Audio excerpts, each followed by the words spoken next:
സമരത്തിലാണെങ്കിൽ ആ CPM-ന്റെ നേതൃത്വത്തോട് എനിക്കുള്ള ചോദ്യം, സർക്കാരിന്റെ അംഗീകാരം ഈ മാസ്റ്റർ പ്ലാനിന് വേണ്ടി, മാസ്റ്റർ പ്ലാൻ അന്തിമമായി അംഗീകരിക്കേണ്ടത് സംസ്ഥാന സർക്കാരാണ്. ആ സംസ്ഥാന സർക്കാർ ഈ മാസ്റ്റർ പ്ലാൻ അംഗീകരിക്കുന്ന സന്ദർഭത്തിൽ ആ മന്ത്രിസഭാ യോഗത്തിൽ ഈ മാസ്റ്റർ പ്ലാൻ അവതരിപ്പിക്കുമ്പോ സംസ്ഥാന നഗരവികസന മന്ത്രാലയം ഈ കാര്യം കൈകാര്യം ചെയ്യുമ്പോ ഇവിടെ നിന്നുള്ള മന്ത്രിയുടെ അഭിപ്രായം എന്താണ് എന്ന് അറിയുവാൻ നഗരവാസികൾക്ക് BJP-ക്ക് ആഗ്രഹമുണ്ട്. അത് നഗരവാസികളോട് പറയാൻ ഈ സംസ്ഥാന മന്ത്രിസഭയിലെ അംഗമായിട്ടുള്ള ശ്രീമാൻ സജി ചെറിയാൻ സന്നദ്ധനാകണമെന്ന് BJP ആവശ്യപ്പെടുകയാണ്. അതിൽ മാത്രമല്ലേ ഈ മന്ത്രിയുടെ അംഗീകാരത്തോടുകൂടി അറിവോടുകൂടി ഈ മാസ്റ്റർ പ്ലാൻ അവതരിപ്പിച്ച് അന്തിമ അംഗീകാരം വാങ്ങി നടപ്പാക്കാൻ സാധിക്കുകയുള്ളൂ. അപ്പൊ പിന്നെ CPM-ന്റെ സമരത്തിന് എന്താണ് പ്രസക്തി? BJP-ക്ക് CPM നേതൃത്വത്തോട് പറയാനുള്ളത്, നിങ്ങൾ സമരമല്ല ചെയ്യേണ്ടത്, നിങ്ങൾ പ്രക്ഷോഭമല്ല നടത്തേണ്ടത്, നിങ്ങൾ നിങ്ങളുടെ സർക്കാരിനെ ഈ മാസ്റ്റർ പ്ലാനിന്റെ അശാസ്ത്രീയത, ഇതിന്റെ അവർക്കുമായിട്ടുള്ള കാര്യങ്ങൾ, വസ്തുതകൾ ബോധ്യപ്പെടുത്തിക്കൊണ്ട് ഈ മാസ്റ്റർ പ്ലാൻ സർക്കാർ തള്ളിക്കളയുന്ന ഒരു സമീപനം സ്വീകരിക്കാനുള്ള തന്റെ ഇടം CPM-ന്റെ നേതൃത്വം സർക്കാരിൽ ചെലുത്തണമെന്ന് BJP ആവശ്യപ്പെടുകയാണ്. പിന്നെ നിങ്ങളിപ്പോ സഖ്യത്തിലാണല്ലോ. CPM അവതരിപ്പിക്കുന്ന മാസ്റ്റർ പ്ലാൻ, കോൺഗ്രസ് അവതരിപ്പിക്കുന്ന മാസ്റ്റർ പ്ലാനിന് CPM-ന്റെ സംസ്ഥാന സർക്കാർ അന്തിമാനുമതി കൊടുക്കില്ല എന്നൊന്നും നമുക്ക് പറയാൻ പറ്റില്ല. കാരണം അവരൊരു സഖ്യത്തിലാണ്, ഇന്ത്യ മുന്നണി സഖ്യത്തിലാണ്. ആ സഖ്യം സ്വാഭാവികമായും BJP-യെ പരാജയപ്പെടുത്താൻ വേണ്ടി പഞ്ചായത്ത് മുതൽ പാർലമെന്റ് വരെ പ്രവർത്തിക്കുമ്പോ ഈ പ്രക്ഷോഭത്തെ അനാഥമാക്കാൻ, ഈ പ്രക്ഷോഭത്തിന്റെ ആവശ്യകതയുടെ ആത്മാർത്ഥത തിരിച്ചറിയാതെ BJP-യെ പരിഹസിക്കാൻ, ഒരുപക്ഷേ ആ മാസ്റ്റർ പ്ലാനിന് അംഗീകാരം കൊടുത്തുകൊണ്ട് നടപ്പാക്കാൻ നിങ്ങൾ പരിശ്രമം നടത്തിയാലും BJP അത്ഭുതപ്പെടുന്നില്ല. പക്ഷേ നിങ്ങളെ ഒന്ന് ഓർമ്മിപ്പിച്ചു കൊള്ളട്ടെ, സംസ്ഥാന നഗര വികസന വകുപ്പ് ഇക്കാര്യമൊക്കെ അങ്ങ് പാസാക്കി നിങ്ങളങ്ങ് മുമ്പോട്ട് പോയാൽ അത് ജനവിരുദ്ധമാണെങ്കിൽ, അത് ഈ നാടിന്റെ വികസന കാഴ്ചപ്പാടുകൾക്ക് ചേരുന്നതല്ല എങ്കിൽ, ഇവിടുത്തെ പ്രകൃതിയുടെ സന്തുലിതാവസ്ഥയെ തകർക്കുന്നതാണെങ്കിൽ, അത് പാവപ്പെട്ടവന്റെ കിടപ്പാടം വെക്കാനുള്ള അവകാശത്തെ ചോദ്യം ചെയ്യുന്നതാണെങ്കിൽ, പാവപ്പെട്ടവ കർഷകനെ കൃഷിയിറക്കാനുള്ള സ്വാതന്ത്ര്യത്തെ ഇല്ലായ്മ ചെയ്യുന്നതാണെങ്കിൽ, ഭാരതീയ ജനതാ പാർട്ടി അതിന്റെ സർവശക്തിയും സമാഹരിച്ചുകൊണ്ട് കേന്ദ്ര നഗരവികസന മന്ത്രാലയത്തിന്റെ പിന്തുണയിൽ, അതിന്റെ സഹായത്തോടെ അവിടെ ഇക്കാര്യം അറിയിച്ചുകൊണ്ട് ഈ മാസ്റ്റർ പ്ലാൻ, ജനവിരുദ്ധമായ മാസ്റ്റർ പ്ലാൻ നടപ്പാക്കാതിരിക്കാനുള്ള പരിശ്രമങ്ങൾക്ക് BJP നേതൃത്വം കൊടുക്കുമെന്ന് പ്രഖ്യാപിക്കാൻ ഞാൻ ഈ സന്ദർഭം ഉപയോഗിക്കുകയാണ്. കേന്ദ്ര നഗരവികസന മന്ത്രാലയത്തെ സ്വാധീനിക്കാൻ നിങ്ങൾക്ക് സാധ്യമല്ലല്ലോ. ഇതിനെല്ലാം അർത്ഥം BJP വികസന വിരുദ്ധ സമീപനം സ്വീകരിക്കുമോ എന്ന് നിങ്ങൾ നാളെ വ്യാഖ്യാനിച്ച് മുന്നോട്ട് വരേണ്ട. BJP വികസന വിരുദ്ധ സമീപനം സ്വീകരിക്കുന്ന പ്രസ്ഥാനമല്ല. വികസനത്തിൽ രാഷ്ട്രീയം നോക്കാത്ത പ്രസ്ഥാനത്തിന്റെ പേര് ഭാരതീയ ജനതാ പാർട്ടി എന്നാണ്. വികസനത്തിൽ രാഷ്ട്രീയം നോക്കാത്ത ഭരണാധികാരിയുടെ പേര് നരേന്ദ്ര ദാമോദർദാസ് മോദി എന്നാണ്. അതുപോലെ ചെങ്ങന്നൂരിന്റെ വികസനത്തിൽ BJP എന്നും മുന്നിലുണ്ടാവും. പക്ഷേ അത് ഈ നാട്ടിലെ നഗരവാസികളുടെ ആത്മാവിന്റെ ആവശ്യമനുസരിച്ച്, അവരുടെ ആത്മാർത്ഥമായ സഹകരണത്തോടെ, അവരുടെ നിർദ്ദേശങ്ങളും അഭിപ്രായങ്ങളും ആകെ സ്വീകരിച്ചുകൊണ്ട് നാടിന്റെ നന്മയുടെ പക്ഷത്ത് നിന്നുകൊണ്ടുള്ള വികസനമാകണമെന്ന അഭിപ്രായമാണ് പ്രിയമുള്ളവരെ ഈ പ്രക്ഷോഭത്തിലൂടെ നഗരവാസികളുടെ മുമ്പാകെ, നഗരത്തിലെ ഭരണാധികാരികളുടെ മുമ്പാകെ ഭാരതീയ ജനതാ പാർട്ടിക്ക് ഉയർത്താനുള്ളത്. അതുകൊണ്ട് വികലമായ വികസന പദ്ധതി ഉപേക്ഷിക്കണമെന്ന് ആവശ്യപ്പെടുകയാണ്. ഈ നാടിന്റെ നന്മയെ കുറിച്ചാണ് നിങ്ങൾക്ക് താല്പര്യമെങ്കിൽ ചർച്ചയാകാം, സംവാദങ്ങളാവാം. നിങ്ങൾക്ക് ബദലായ മാസ്റ്റർ പ്ലാൻ ഞങ്ങൾ അവതരിപ്പിച്ചാൽ, ഈ നാട് അത് അംഗീകരിച്ചാൽ അതിനൊപ്പം നിങ്ങൾ നിൽക്കുമോ?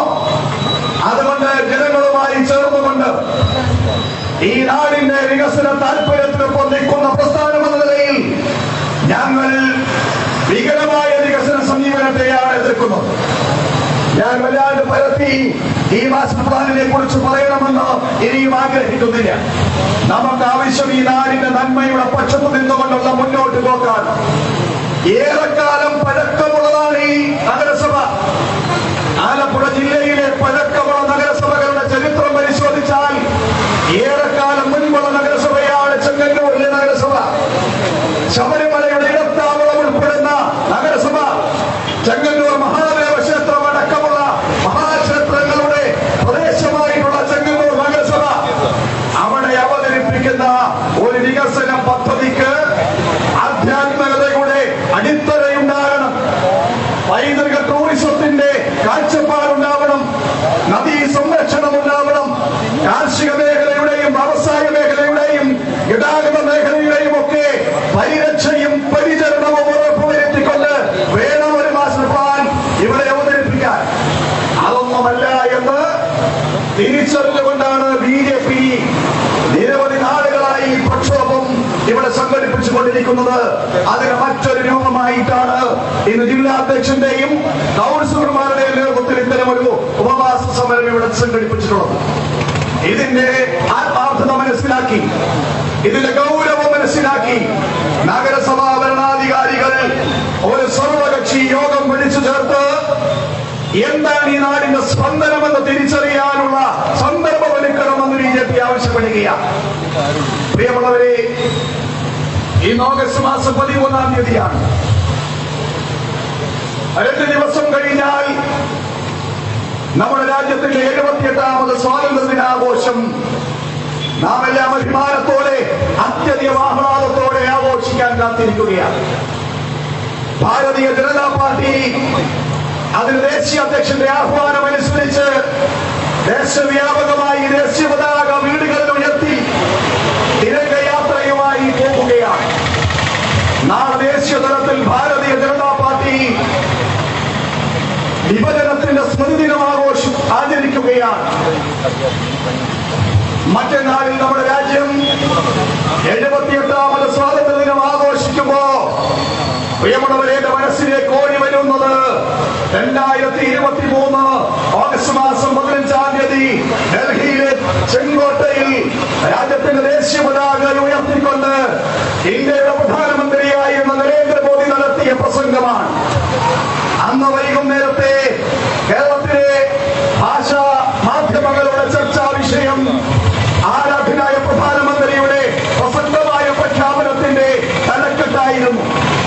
അന്ന് രാജ്യത്തിന്റെ പ്രധാനമന്ത്രിയായിരുന്ന ആരാധനായ നരേന്ദ്ര ദാമോദാസ് മോദി പറഞ്ഞു, 2024 ഓഗസ്റ്റ് മാസം 15-ാം തീയതി ഈ രാജ്യം സ്വാതന്ത്ര്യ ദിനം ആഘോഷിക്കുമ്പോ ദേശീയ പതാക ഉയർത്താൻ ഇന്ത്യയുടെ ജനകോടികളെ അഭിസംബോധന ചെയ്യാൻ രാജ്യത്തിന്റെ പ്രധാനമന്ത്രിയായി ഞാനുണ്ടാകുമെന്ന് പ്രഖ്യാപിച്ചു എങ്കിൽ പ്രിയമുള്ളവരെ മറ്റന്നാളിൽ രാജ്യത്തിന്റെ അഭിമാനത്തിന്റെ അടയാളമായ പതാക ഡൽഹിയിലെ ചുവപ്പുകോട്ടയിൽ ഉയർത്തിക്കൊണ്ട് ജനകോടികളെ അഭിസംബോധന ചെയ്തുകൊണ്ട് പ്രസംഗിക്കാൻ രാജ്യത്തിന്റെ പ്രധാനമന്ത്രിയായി വീണ്ടും നരേന്ദ്ര ദാമോദാസ് മോദി വരുന്നു എന്ന അഭിമാനമാണ് പ്രിയമുള്ളവരെ 78ാമത് സ്വാതന്ത്ര്യ ദിനാഘോഷത്തിൽ ഈ രാജ്യത്തിന്റെ മുമ്പാകെയുള്ള സന്ദേശം. രാജ്യം സ്വാതന്ത്ര്യ ദിനം ആഘോഷിക്കുമ്പോ നമ്മുടെ കൂടെ ഉണ്ടായിരുന്ന, നമ്മുടെ നാടിന്റെ ഭാഗമായിരുന്ന മറ്റൊരു രാജ്യം ഏകാധിപത്യത്തിലേക്ക്, പട്ടാള ഭരണത്തിലേക്ക്, കലാപത്തിലേക്ക് പോകുന്നത് ഉത്കണ്ഠയോടെ, ആശങ്കയോടെ, ഒരു ഞെട്ടലോടെ മാത്രമാണ് പ്രിയമുള്ളവരെ ഏതൊരു ദേശാഭിമാനിക്കും കാത്തു കാണാൻ കഴിയുക. ഇവിടെ കേരളത്തിൽ കോൺഗ്രസുകാരനെ സ്വാതന്ത്ര്യ ദിനാഘോഷത്തിന്റെ തെരുവീതിയിൽ എവിടെയും കാണാനില്ല. ക്വിറ്റ് ഇന്ത്യാ ദിനം ആഘോഷിക്കാൻ ഇന്ന് കോൺഗ്രസുകാരനെ കാണാനില്ല. കാപട്യവും കള്ളത്തരവും പറഞ്ഞ് ഇന്ത്യൻ ജനതയുടെ മനസ്സാക്ഷിയെ വശീകരിക്കാൻ ശ്രമിക്കുന്ന കോൺഗ്രസിന്റെ കാപട്യത്തിന്റെ, കള്ളത്തരത്തിന്റെ, വക്രീകരിക്കപ്പെട്ട ചരിത്രത്തിന്റെ ഇടനാഴികളിലൂടെ ഇന്ത്യൻ ജനതയെ കൈപിടിച്ചു നടത്തി ഇന്ത്യൻ ജനാധിപത്യത്തെ കൈക്കലാക്കി ഇന്ത്യൻ പാർലമെന്റിൽ അധികാരത്തിന്റെ സോപാനങ്ങളിൽ ഏറെക്കാലം വിരാജിച്ചിരുന്നവർ കഴിഞ്ഞ 10 വർഷക്കാലം അധികാരം നഷ്ടപ്പെട്ടപ്പോ കരയിൽ പിടിച്ചിട്ട മത്സ്യത്തെ പോലെ ജീവവായുവിനായി പിടയുകയാണ്. ജീവവായുവിനായി പിടയുന്ന കോൺഗ്രസ് അധികാരമില്ലാത്ത നാളുകളിൽ അസ്വസ്ഥരായ കോൺഗ്രസിന്റെ നേതൃനിരയെയാണ് ശ്രീമാൻ രാഹുൽ മുതൽ താഴെയുള്ള ചെങ്ങന്നൂരിലെ വരെയുള്ള കോൺഗ്രസുകാരന്മാരിൽ നമുക്ക് കാണാൻ കഴിയുന്നത്. ആ അസ്വസ്ഥതയാണ് വിനോദേ പാർലമെന്റിന്റെ ശീതീകരിച്ച മുറിയിൽ നിന്ന് ശീതീകരിച്ച ആ അന്തരീക്ഷത്തിൽ 543 എംപിമാരിക്കുമ്പോ ഇന്ത്യൻ പാർലമെന്റിൽ ഇരുന്ന് ഉറങ്ങുന്ന കൂർക്കം വലിച്ചുറങ്ങുന്ന പ്രതിപക്ഷ നേതാവിന്റെ പേരെഴുതാൻ നാളെ കുട്ടികളോട് ചോദ്യം ചോദിച്ചാൽ ഓരോ സംശയവുമില്ലാതെ പറയും ഇന്ത്യൻ നാഷണൽ കോൺഗ്രസിന്റെ നേതാവ് ശ്രീമാൻ പൊട്ടനായ രാഹുലാണ് എന്ന് ഈ കുട്ടികൾ എഴുതുമെന്നുള്ള കാര്യത്തിൽ യാതൊരു സംശയവുമില്ല. ഗാന്ധിയെ കച്ചവടം ചെയ്ത നേതാവാണ് രാഹുൽ. ഗാന്ധിയെ കച്ചവടം ചെയ്ത നേതാവാണ് രാഹുൽ. ഈ രാഹുൽ മഹാത്മാഗാന്ധിയുടെ പിന്മുറക്കാരാണെന്ന് ചെങ്ങന്നൂരിലെ തെരുവിൽ ഗോവർണക്കൊടി പിടിച്ച് ചെങ്ങന്നൂരുകാരുടെ പറയുന്ന ഒരു കാലമുണ്ടായിരുന്നു. ഇന്നത് പറയുമ്പോ ജനങ്ങൾ കൂക്കുവിളിക്കുന്ന സാഹചര്യമുണ്ട്. കടലും കടലാടിയും പോലെയാണ് രാഹുലും ഗാന്ധിയും തമ്മിലുള്ള ബന്ധം. കടലും കടലാടിയും പോലെയാണ്. അഞ്ജനമെന്നത് ഞാനറിയും, മഞ്ഞൾ പോലെ വെളുത്തിരിക്കുമെന്ന് നാട്ടിൽ ഒരു ചൊല്ലുണ്ട്. അതാണ് പ്രിയമുള്ളവരെ രാഹുലും ഗാന്ധിയും തമ്മിലുള്ള ബന്ധം. ഗാന്ധിയെ കച്ചവടം ചെയ്ത് ഇന്ത്യൻ പാർലമെന്റിന്റെ രാഷ്ട്രീയാധികാരം കൈകാര്യം ചെയ്യാൻ കൈയടക്കാൻ വേണ്ടി ശ്രമിക്കുന്ന വൈദേശിക താൽപര്യത്തിന്റെ പിന്മുറക്കാരനായ രാഹുൽ ഈ നാടിനെ വെച്ചുകൊടുക്കുന്ന വൈദേശിക സമ്പന്ന ശക്തിയുടെ ഏജന്റാണ് എന്ന് BJP ആരോപിക്കുകയാണ്. അതുകൊണ്ടാണ് ഇവിടെ വിനോദ് ഗണേശനുമൊക്കെ ചില കാര്യങ്ങൾ സൂചിപ്പിച്ചു പോയത്. ഇന്ത്യയെ അസ്ഥിരപ്പെടുത്താൻ, നമ്മുടെ രാജ്യത്തിന്റെ അഖണ്ഡതയെ ചോദ്യം ചെയ്യാൻ, ഈ നാടിന്റെ ഐക്യത്തെ ഇല്ലായ്മ ചെയ്യാൻ സംഘടിത സമ്പദ്ശക്തിയുടെ സഹായത്താൽ ഇന്ത്യയിൽ നടത്തുന്ന പരിശ്രമങ്ങൾക്ക് ചുക്കാൻ പിടിക്കുന്ന നേതാക്കന്മാരുടെ പട്ടികയെടുത്ത് പരിശോധിച്ചാൽ ഭാഗ്യം കൊണ്ട് പ്രതിപക്ഷ നേതൃനിരയിൽ എത്തിച്ചേർന്ന ശ്രീമാൻ രാഹുലിന്റെ പേരും ഒന്നാമതായി ഉണ്ടാകും. നോക്കൂ നിങ്ങൾ, ഈ രാജ്യത്ത് തെരഞ്ഞെടുപ്പിന്റെ ഫലം പുറത്തു വരാൻ 48 മണിക്കൂർ മാത്രം ഉണ്ടാകുമോ? നടത്തിയിട്ടുള്ള എക്സിറ്റ് പോൾ ഫലങ്ങൾ നരേന്ദ്രമോദി സർക്കാരിന്റെ വമ്പൻ വിജയം പ്രവചിച്ചപ്പോ രാജ്യത്തെ ഓഹരി മേഖലയിലുണ്ടായ വലിയ കുതിച്ചുചാട്ടം, ഓഹരി മേഖലയിലുണ്ടായ വലിയ ഉണർവ്, നമ്മുടെ രാജ്യത്തിന്റെ ആ മേഖലയിൽ ഏറ്റവും ഉന്നതിയിലേക്ക് പോകുമ്പോ എല്ലാവരും ആ രംഗത്ത് നിന്ന് ഓഹരി വാങ്ങിക്കൂട്ടാൻ നടത്തിയ ഉത്സാഹം, ആ ഉത്സാഹത്തെ എല്ലാം ചോദ്യം ചെയ്തുകൊണ്ട് പാർലമെന്റ് തെരഞ്ഞെടുപ്പിന്റെ ഫലം പുറത്തു വന്നതിന് ശേഷം ഈ കോൺഗ്രസിന്റെ നേതാവ് നടത്തിയ പത്രസമ്മേളനം നിങ്ങളെടുത്ത് പരിശോധിച്ചു നോക്കിക്കോളൂ. പറഞ്ഞ ആരോപണങ്ങളിൽ എന്തെങ്കിലും വസ്തുതയുണ്ടായിരുന്നോ? എന്തെങ്കിലും വസ്തുതയുണ്ടായിരുന്നോ? രാജ്യത്തിന്റെ പരമോന്നത നീതിന്യായ കോടതിയായിട്ടുള്ള സുപ്രീം കോടതി ശ്രീമാൻ രാഹുലിന്റെ ആരോപണങ്ങൾ ഒന്നൊന്നാകെ പരിശോധിച്ച് അതിലൊന്നും ഒരു വസ്തുതയില്ല എന്ന് വിധി പറഞ്ഞു. വീണ്ടും ഇപ്പോൾ കഴിഞ്ഞ ദിവസം വീണ്ടും പറയുകയാണ്, ഓഹരി വിപണിയെ തകർത്തുകൊണ്ട് ഇന്ത്യൻ സമ്പദ് വ്യവസ്ഥയെ ദുർബലമാക്കി രാജ്യത്തിന്റെ സമ്പദ് വ്യവസ്ഥ ലോക സമ്പദ് വ്യവസ്ഥയോട് മത്സരിച്ച് 3ാം സ്ഥാനത്തെത്താൻ വേണ്ടി പരിശ്രമിക്കുമ്പോ പ്രിയമുള്ളവരെ, അമേരിക്കയ്ക്കൊപ്പം നിന്നുകൊണ്ട് ഈ രാഹുലിന്റെ ചില സുഹൃത്തുക്കൾ സമ്പന്ന മുതലാളിമാർ സ്പോൺസർ ചെയ്യുന്ന നാവായി ഈ രാഹുലിന്റെ നാവ് മാറുകയാണ്.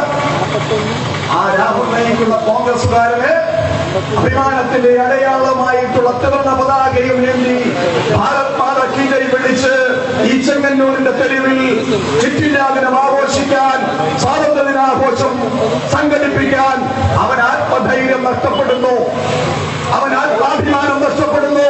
പ്രിയമുള്ളവരെ, അവിടെയാണ് ദേശീയതയുടെ ഊന്നി നിന്നുകൊണ്ട് രാജ്യത്തെ